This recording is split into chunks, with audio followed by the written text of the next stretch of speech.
guys! So, samahan niyo ko ngayon. Today is mag-unboxing tayo ng ating, ano ba to? Made in, from China siya. So, ito ay ang order ng aking ama. Ito ay B22, ayan. So, gagamitin niya siguro to pang live dito sa Pilipinas. So, let's start guys.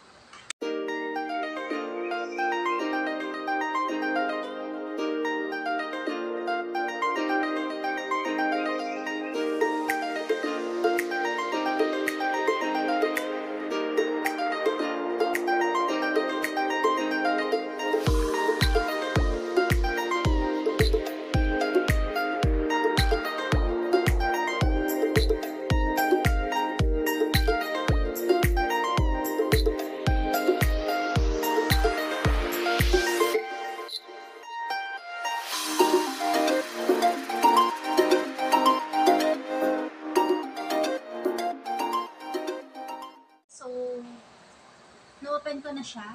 At ito yung mga laman niya. Una, meron siya nitong manual. Ayan. May manual siya. And ito yung mga steps niya. Manual steps para makikita natin kung paano ba siya i-set up. Pero isa-set up siguro natin kapag kadating yung topic. Ayan. So, meron siyang ganito. I don't know kung para sa nito. Pero ito guys, meron siyang free na earphones. Yeah, earphones to. Ito yung free na earphones niya guys. Yan, so meron din siyang mic. Meron din siyang mic kasi earphones na may mic. Ayan. So ito siya, ito yung ayan, ito yung ano niya. Ganda oh, ang ganda ng packaging nila. Ayan. Ayan. So, next here is itong mga ano niya, mga cord niya. So, ito. So, tatlo ang cord niya. Oh.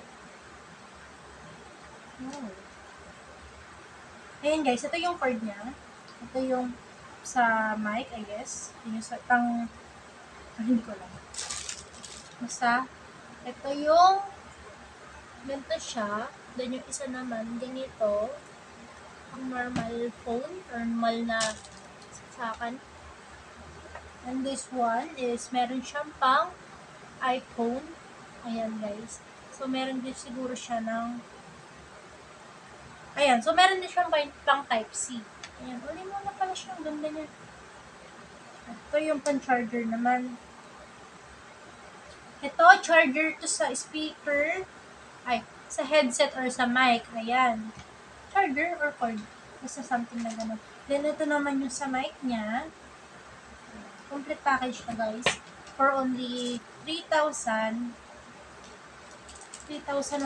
something. Ilalagay ko lang ang link sa baba. Ito naman ang mic niya. Ang ganda. Box.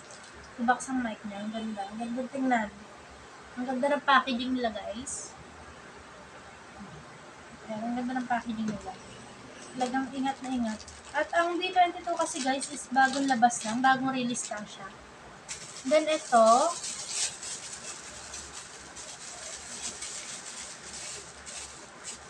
Ito is yung stand.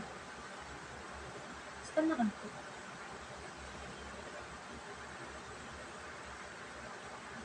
Basta stand siya. Pero hindi ko alam kung ay, stand ng mic. Tama ba ko?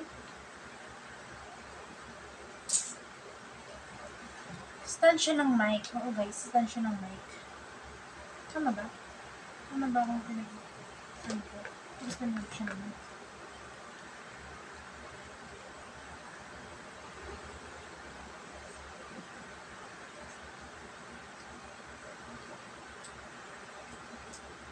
Hindi ko alam, hindi pala.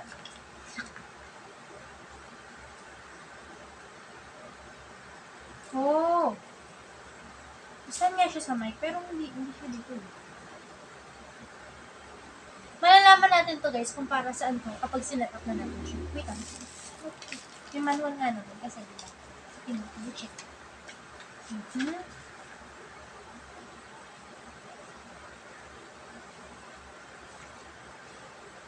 Wala siya sa manual. Ito, oh. Lagyan na nga talaga siya ng mic. Tama ba ko? Or hindi. Anyways, guys. Ayun, sana lang natin pagdating ni Papa. Basta mapakita ko na sa inyo yung mga inclusion nitong binili natin. Yan, so mic, yung cord niya.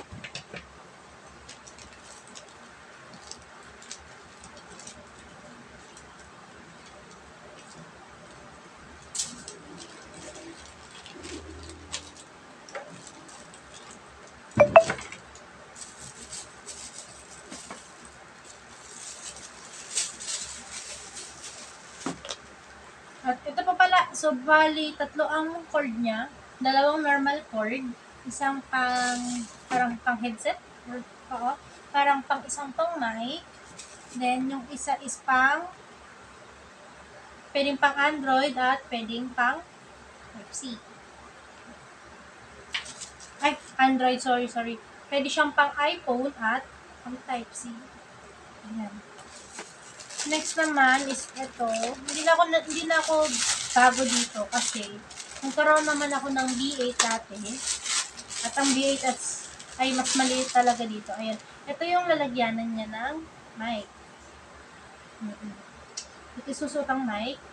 Ayan. So, nagkaroon kasi ako ng B8 dati kaya alam ko na rin to. Ayan siya. Ganyan siya. Diba? Ang ganda ng mic niya. Ang ganda ng mic niya, guys. Ganda ng lalagyan ng mic niya. Ang ganda ng package. Wala na ako masabi. Ganda ng packaging. Super safe ang pagbabalot nila. Para sa nasigurado nilang safe darating sa'yo. At ito naman, laki-laki niya. Ito ang B22. New release lang siya. Ayan, ito yung pinaka-condenser. Condenser na ba tawag ito? Kasi ito yung parang pinaka-sound card niya talaga. Condenser sound card. Like that. Ayan.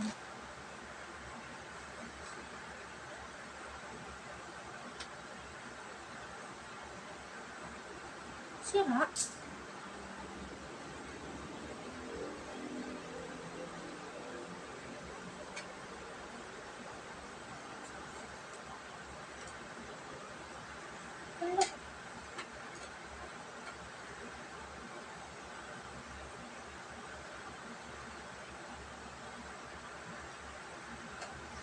Hindi ko alam kung ganito talaga siya or hindi ko alam eh. Ganito ba talaga siya? Ayan eh. So parang may crack. I guess hindi. Kasi itong isa na ayos.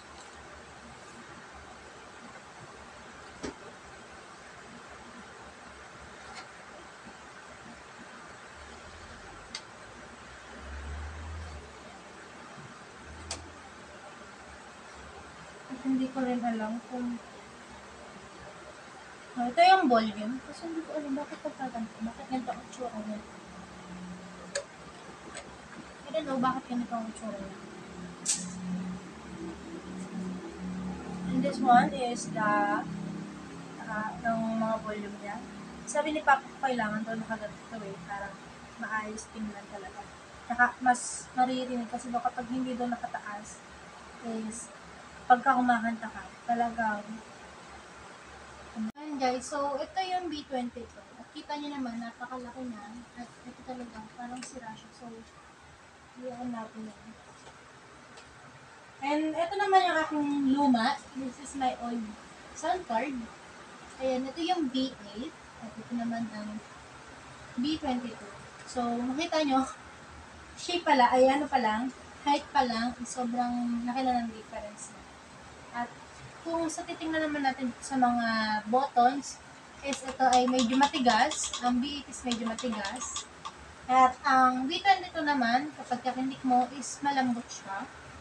Napakaganda ng packaging nila. Pero, ito lang talaga nagtatanong kasi parang nasira siya. Hindi ko alam kung sa rider siya nasira o nandun pala sa pinapadala pero nasira na. So, tatry ko pa rin kontakin yung sa China kung mapapalitan pa to. So, yun lang guys. Bye-bye!